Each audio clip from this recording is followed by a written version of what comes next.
what I love about hunting in the late season is that we get into the secondary rut.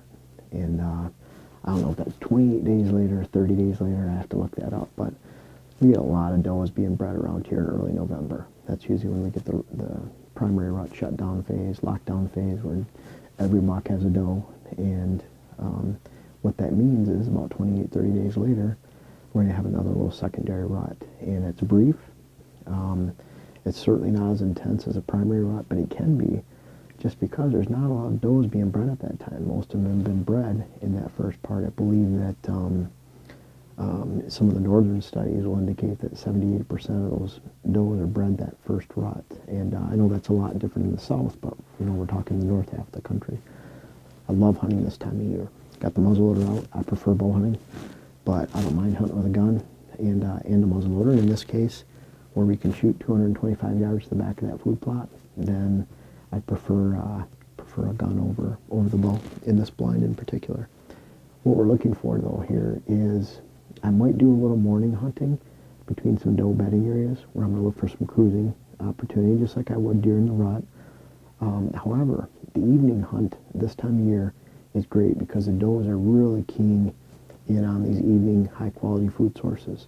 So what I don't want to do, and I encourage you not to do, is you can take an opportunity on some morning hunting, and I think there's some really good morning hunting to be had during a secondary rut like this, especially on an older, mature, experienced buck that might be cruising some doe hangouts and slip by a stand at 10 o'clock in the morning.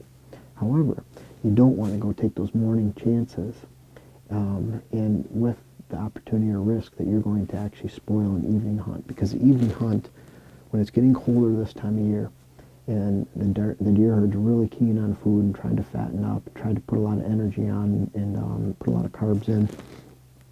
And then not a real wise decision to go up here and, like in this case, some of these hills and potentially spook deer that would have freely come down here in the evening.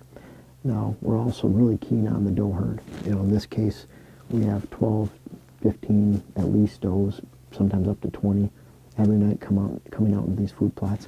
We're not spooking them because of the blind position and the easy access we have getting in and out of here. And it's that time of year where we can have one hot doe up there, maybe a fawn or a doe, whatever it might be, and we could pull in several mature bucks at one time, even have a really good fight up there. That'd be cool to see. But we're pretty excited about this night, and we'll see what happens. But I know that we're going to see some deer tonight, and when we're right at that period of time, it's November 28th, where we're right about a month after those first does are coming into heat and being bred. And I'm pretty pumped to see what comes out of this field. And if nothing else, we're going to get to see some deer and enjoy the scenery. And it seems like a really calm evening located back in this valley. And we're really gearing up for that secondary rut. And it's a brief time period, but it can be real exciting. I hope you can take advantage of it this season.